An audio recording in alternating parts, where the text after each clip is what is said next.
The scream echoes through stone corridors, then silence, another confession extracted, another soul saved.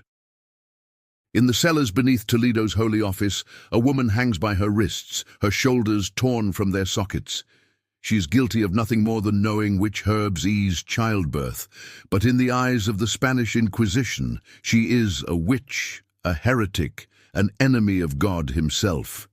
It begins with a whisper. A neighbor notices she collects plants under the full moon. A spurned suitor claims he saw her speaking Latin, surely an incantation. A rival midwife suggests her success rate is unnaturally high. By morning, the Holy Office knows her name. By evening, she vanishes into their custody. No trial date is set. No lawyer appointed. The Inquisition operates beyond common law, answerable only to God, or so they claim. The year is 1567. Spain controls half the known world, its empire stretching from the Americas to the Philippines. At its heart beats La Suprema, the Supreme Council of the Inquisition, established nearly a century earlier by Ferdinand and Isabella. What began as a mission to ensure religious unity has evolved into something far darker. The Tribunal del Santo Oficio de la Inquisición has become a state within a state, its tentacles reaching into every village, every household, every whispered prayer. Women feel its grasp most keenly. The Malleus Maleficarum, the hammer of witches, has taught inquisitors that females are naturally susceptible to Satan's influence. Their emotions make them weak. Their wombs make them mysterious. Their knowledge of healing makes them dangerous. Any woman who steps beyond her prescribed role risks accusation. The unmarried, the outspoken, the educated, the successful, the beautiful, the ugly, the old, the young, all are potential prey. Maria de Bohorquez learned this truth in Seville. A conversa, a converted Jew, she maintained her husband's merchant business after his death. Too successful, whispered her competitors. Too independent, noted the priests. When they came for her in 1559, she thought her wealth would protect her. She thought wrong. The Inquisition's interrogation chambers recognized no earthly status. In those dark rooms, duchess and peasant scream with the same voice. The process follows a ritualized pattern, perfected over decades. First comes the denuncia, the denunciation. Anonymous accusations are not just accepted but encouraged. The accused never learns who speaks against her. Next, the arrest. Inquisitorial soldiers arrive at dawn when resistance is lowest. The woman is seized, her property inventoried, her children scattered. Then begins the true horror, the secreto, the secret imprisonment. She disappears into the Casa Santa, the holy house, where time loses meaning. Days blend into weeks in windowless cells. Rats scurry across stone floors, slick with moisture and despair. Other women's screams filter through the walls, or perhaps they're her own, echoing from tomorrow. The guards speak only to deliver black bread and water. Isolation becomes its own torture, preparing the mind for what the body will soon endure. The inquisitors are patient men. They have developed their methods through careful study and ecclesiastical debate. Pope Innocent IV's bull ad extirpanda authorized torture in 1252, but with restrictions: no bloodshed, no permanent injury, no repeat sessions. The Spanish Inquisition interprets these rules creatively. They pause between tortures, declaring each resumption a continuation rather than repetition. They employ physicians to ensure victims remain conscious. They record everything in meticulous detail, transforming agony into bureaucracy. When summoned for questioning, the accused enters a world of calculated terror. The chamber is deliberately theatrical. Shadows dance on stone walls. Instruments gleam in torchlight. The inquisitors sit elevated, dressed in black, their faces hidden. A notary records every word, every gasp, every plea. The fiscal, the prosecutor, reads charges in Latin, a language most women don't understand. When she protests ignorance, they note her defiance. The questions begin gently. What is your name? Your lineage, your Christian education? But they sharpen quickly. When did you first consort with the devil? Which demons do you command? Who else attends your Sabbaths? Denial brings darker questions. Why do you protect other witches? What pact did you sign in blood? How many Christian children have you sacrificed? The interrogation spirals into madness, each answer spawning new accusations. If words fail to produce confession, other methods await. The Inquisition's torture chambers are workshops of human suffering, each device tested and refined. The instruments themselves are given almost reverent care, oiled, sharpened, maintained by specialists who understand their precise application. These are not tools of passion, but of process, employed with the same methodical attention a smith might give to forging a blade. Consider the toka, the water torture. The woman is tilted backward, her throat forced open with an iron prong. A strip of linen is pushed deep into her mouth. Water pours steadily onto the cloth, which swells, triggering the drowning reflex. But drowning would end the questioning. The flow is carefully controlled, enough to terrorize, not enough to kill. Between sessions, inquisitors ask again, "Will you confess?" Many do, if only to make it stop. The potro, the rack, offers a different agony, ancient in design, perfected by practice. The woman's wrists and ankles are bound with rope to wooden rollers. Each turn stretches her body beyond its limits. Joints separate, muscles tear. The spine screams, protests the mouth cannot voice. Yet the inquisitors turn slowly, allowing time between rotations for questions. They seek not just confession, but details, names of accomplices, locations of Sabbaths, descriptions of demonic ceremonies that exist only in their fevered imagination. But perhaps no device better embodies the Inquisition's particular cruelty than the garrucha, the strappado.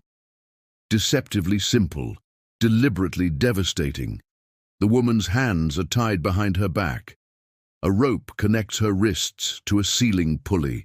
They hoist her up, letting her full weight hang from reversed shoulders. The pain is exquisite, pure, impossible to fake or resist. Some inquisitors add weights to her feet. Others drop her suddenly, stopping just before she hits the ground. The jolt dislocates shoulders, tears tendons, damages nerves beyond repair.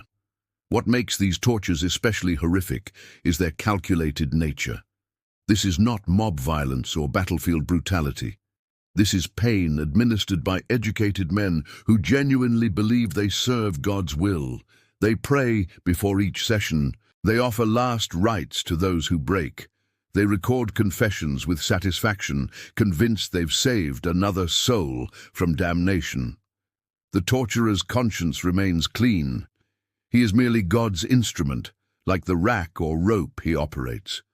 The women who endure these trials face an impossible choice: confess to crimes they didn't commit and face execution, refuse to confess and endure endless torture. Some try to thread the needle, admitting to minor heresy while denying greater sins. But the Inquisition's appetite is insatiable. One confession leads to demands for more, names of accomplices, details of rituals, locations of hidden wealth. The questioning never truly ends. Those who survive the interrogation face public judgment in the auto da fe, the act of faith. These elaborate ceremonies transform execution into theater. Crowds gather in city squares. Nobles claim premium viewing positions. Vendors sell food and commemorative pamphlets. The condemned wear sanbenitos, penitential garments painted with flames and demons. They process through streets lined with jeering crowds, their torture-broken bodies barely able to walk. The lucky ones are garroted before burning, a quick death for those who showed repentance. The unrepentant burn alive, their screams mixing with prayers and celebration. The Inquisition presents this as mercy, better to burn for minutes on earth than for eternity in hell. The crowd cheers each execution, their bloodlust sanctified by religious authority. Children throw stones, priests offer benedictions. The smoke carries the stench of burning flesh over cities that consider themselves the height of Christian civilization. Yet death is not always the end, for the Inquisition's reach extends beyond the grave, beyond the flames. The families of the condemned inherit their shame. Properties are seized, wealth redistributed to the church. Children are marked as descendants of heretics, barred from holding office, entering university, or joining religious orders. The Sanbenitos worn by the executed hang in churches for generations, surnames embroidered in gold thread, eternal reminders of ancestral sin. In Toledo's cathedral, hundreds of these garments decay slowly on the walls, each representing a family line forever tainted. Isabella de Luna discovers this continuing curse in 1572. Her grandmother confessed under torture to attending witches' sabbaths 15 years before Isabella's birth. Though Isabella herself is devout, educated by nuns, married to a respected merchant, the blood accusation follows her. When her first child dies in infancy, not uncommon in an age of high mortality, neighbors whisper about inherited evil. When her herbs cure a fever, they wonder where she learned such knowledge. The Inquisition's files never forget. 3 generations later, her great-granddaughter will still be denied entry to a convent because of that forced confession. The Holy Office maintains vast archives, each denunciation cross-referenced, each confession catalogued. In Simancas, scribes labor by candlelight, copying testimonies, updating indexes of the accused. These records become weapons across time. A woman's name appears in her neighbor's confession. Years later, when political winds shift or property becomes desirable, that mention resurfaces. The Inquisition plays a long game, its patience measured in decades. But we must descend again into those chambers where patience transforms into pain. Beyond the common tortures lies a specialized arsenal designed specifically for female bodies. The Inquisition understands that women's social position makes certain agonies more devastating. Shame becomes a tool as sharp as any blade. Humiliation cuts deeper than the rack's ropes. Consider the witch's chair, the silla de bruja. Unlike common seats of torture, this device targets dignity as much as flesh. Covered in hundreds of iron spikes, heated from below by braziers, it forces the naked accused to sit motionless while inquisitors question her. But the true torture is the exposure. Male guards watch. Male inquisitors observe every flinch. The body that should be private becomes public spectacle. Some women confess simply to be allowed clothing again. The iron spider, La Araña de Hierro, represents another evolution in gender-specific torment. Heated in forge fires until glowing, these clawed devices are designed to grasp and tear.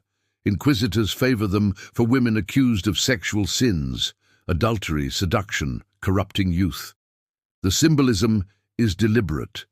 The spider references the web of temptation women supposedly weave. The heated metal cauterizes as it destroys, leaving scars that mark the victim as corrupt forever. Maria Perez faces the spider in Logroño, 1610. A widow who refused the advances of a local magistrate, she finds herself accused of enchanting men with demonic powers. The specific charges matter less than their intent to punish her autonomy. When they bring out the glowing spider, she sees her fate reflected in its cherry-red claws. The Inquisitor asks if she seduced men through witchcraft. She denies it. The spider descends. Her screams echo off stone walls that have heard thousands before her. The pear of anguish, La Pera de Angustia, embodies the Inquisition's perverse creativity. Shaped like its namesake fruit but crafted from iron, it splits into segments when its screw turns. Inserted into bodily orifices, it expands slowly, inexorably. For women accused of sexual congress with demons, it becomes a tool of poetic injustice. The Inquisitors see divine symmetry, using the body's most intimate spaces to extract confessions about intimate sins. Documents from Zaragoza detail its use against Catalina Garcia, accused of bearing the devil's mark. The midwife who examined her found only a birthmark, but under pressure testified it might be supernatural. In the torture chamber, Catalina faces the pair. The Inquisitor explains its function with clinical detachment. Turn by turn, it opens inside her. They ask about her demonic lover. She invents details to make it stop. His goat legs, his ice-cold seed, his promises of power. The notary records every word as truth. The breast ripper, Las Garras de Gato, serves a dual purpose.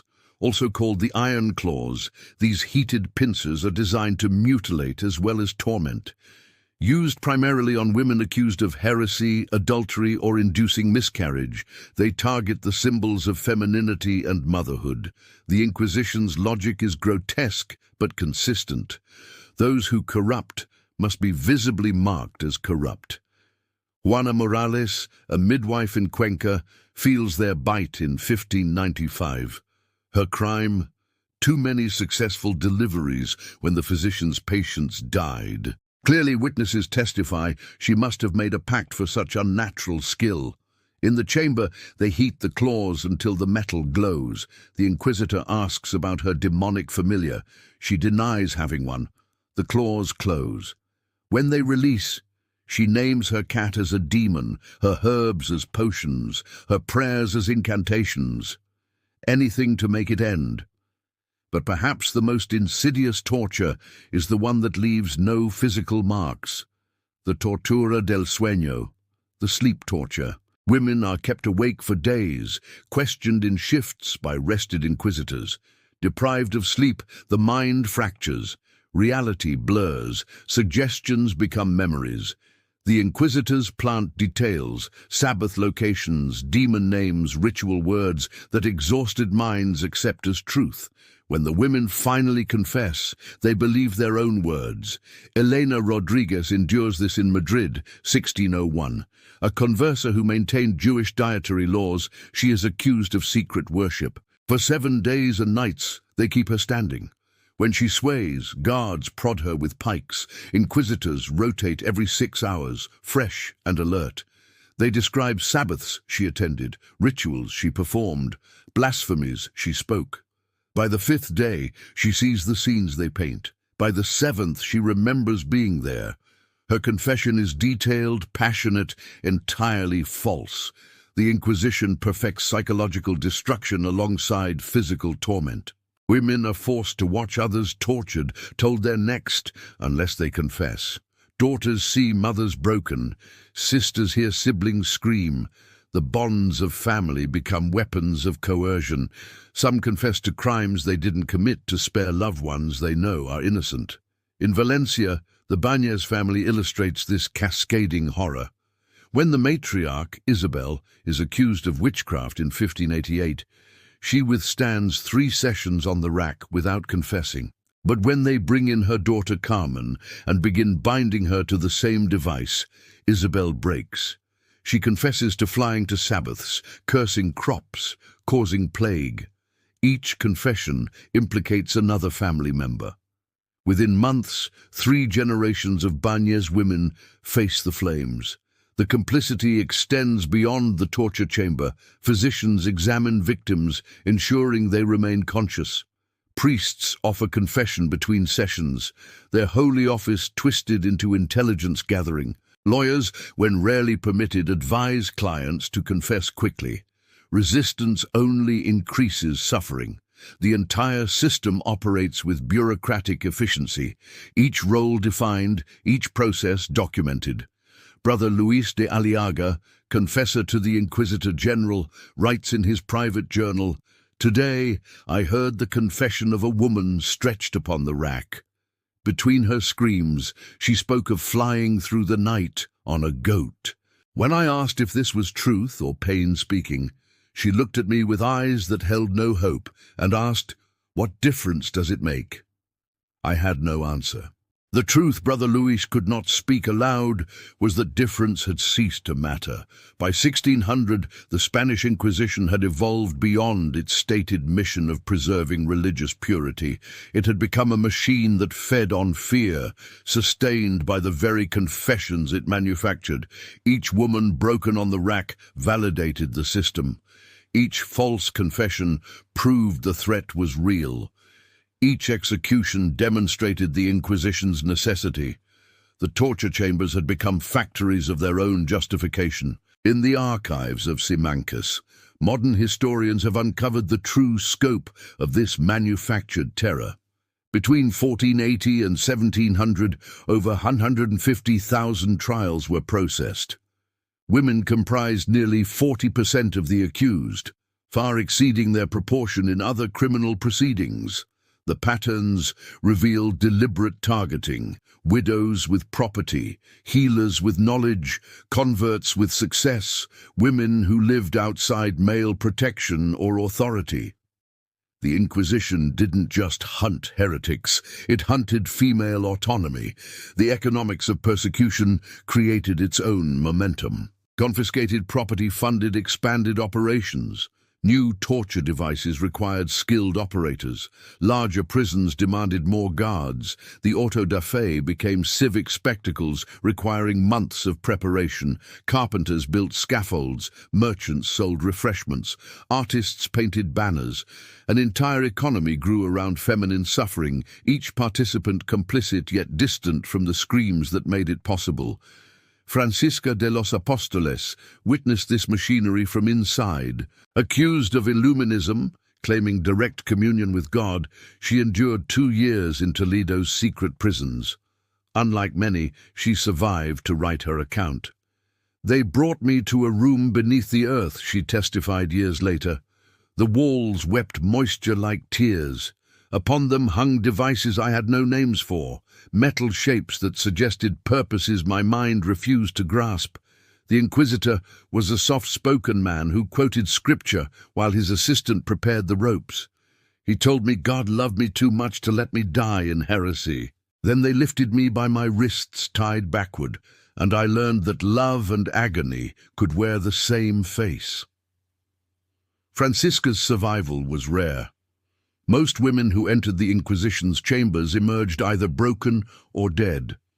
But her testimony reveals something crucial: the torturers' sincere belief in their holy mission.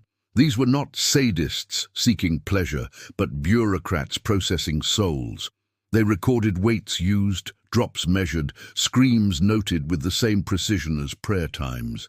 Evil had been systematized into banality. The Spanish crown's relationship with the Inquisition evolved from endorsement to dependence.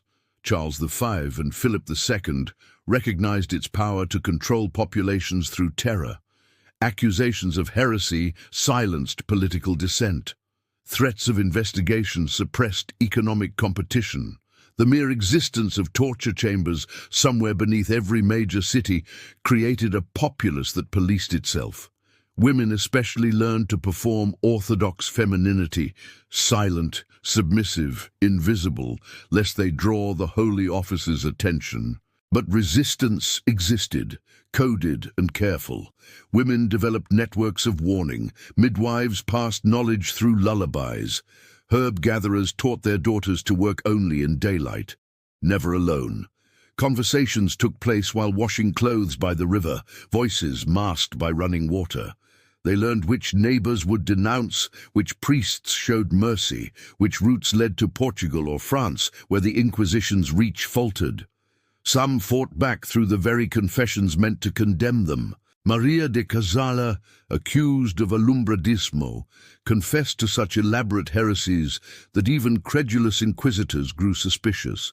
She claimed to have flown to the moon, conversed with angels in Greek, transformed into various animals, including a fish, which, she noted, made attending Sabbaths difficult. Her interrogators, faced with obvious fabrication, had to choose between accepting nonsense or admitting their tortures produced lies. They burned her anyway, but her transcripts survive, a record of defiance dressed as compliance. The children of the condemned carried unique burdens. Raised in convents or distant relatives' homes, they grew up knowing their mothers' fates, but forbidden to mourn publicly. Some internalized the shame, becoming fanatically orthodox to prove their blood's redemption. Others harbored quiet fury, passing down whispered stories of maternal martyrdom. In archive margins, historians find their traces. Annotations questioning testimony, documents mysteriously misfiled, evidence that even within the system conscience stirred. By the late 1600s, the Enlightenment's first light cast shadows on inquisitorial practice. Foreign visitors wrote shocked accounts. Protestant nations used Spanish torture as propaganda. Even Catholic allies grew uncomfortable. The Inquisition adapted, reducing public executions while maintaining private interrogations. Torture continued but became deniable. The spectacle diminished. The suffering remained. Maria de Agreda, the mystic nun who corresponded with King Philip IV, wrote carefully of her concerns. "I have prayed on the question of bodily mortification used to obtain confession. Christ suffered in flesh to redeem souls, not to teach us to inflict suffering. When we break bodies to save spirits, do we not break Christ anew?" Her letters went unanswered, but their survival suggests even royal confessors questioned methods they dared not openly condemn. The last woman formally tortured by the Spanish Inquisition, whose name records Protect or Lose, endured her ordeal in 1726. By then, the racks gathered dust. The iron spiders rusted. Enlightenment ideals had made such crude methods embarrassing to a modernizing nation. But the infrastructure remained. Cells still held accused women. Interrogations continued without physical implements. The threat of torture often sufficed where torture itself had grown politically inconvenient.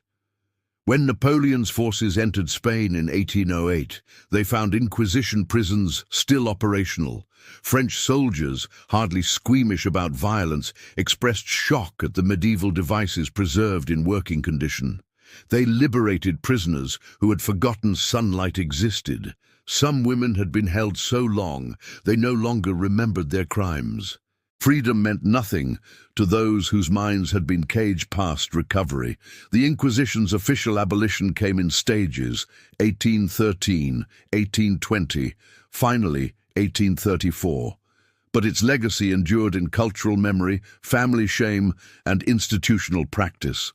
Modern Spanish women inherited freedoms their ancestors couldn't imagine, yet also inherited silences. Certain family names still carry whispered associations. Certain towns still remember which houses held secret Jews, which fields hosted supposed Sabbaths. Trauma passes through generations like dominant genes. Today, tourists photograph themselves with replica torture devices in museum gift shops. The Iron Maiden, likely never used by the Spanish Inquisition but forever associated with it, becomes a selfie backdrop. History sanitized into entertainment. Yet in climate-controlled archives, the original transcripts wait. Page after page of careful script recording questions, answers, screams translated into prose. Each document, a woman's agony preserved in ink. The numbers tell one story: thousands tortured, hundreds burned, families destroyed across centuries. But numbers cannot convey the individual moment when pain exceeds endurance, when the mind breaks its moorings, when a woman invents sins she never imagined simply to make suffering stop. They cannot capture the Inquisitor's satisfied notation, confessed, after 3 turns of the rack, that reduces a human breaking to bureaucratic procedure. What the Spanish Inquisition truly tortured was not just flesh, but truth itself. In chambers designed to extract confessions, they manufactured realities that justified their existence. Every woman who confessed to witchcraft proved witches existed. Every forced admission of heresy demonstrated heresy's threat. The torture devices were tools not of investigation, but of creation. They built the very crimes they claimed to punish. As darkness falls over the museum where these devices now rest behind glass, their shadows stretch across polished floors. Visitors depart to bright streets and modern lives, but in the silence that follows, one might imagine, or is it memory? The sound of rope creaking through a pulley, water dripping onto cloth, metal heating in braziers. The echoes of women whose names we've lost, but whose pain carved channels in history's flow. The Spanish Inquisition ended officially in 1834. The last woman it broke died decades before we were born. Yet their voices carry forward in the archives, in the family stories, in the silences that still shape how power and gender intersect. They remind us that torture chambers can be built from theology, that suffering can be sanctified, that those who claim to save souls may become the very demons they hunt. Their legacy lives not in the rusted devices, but in the vigilance their memory demands, that never again shall righteousness wear torture's mask, that never again shall women burn for the crime of being women who would not break.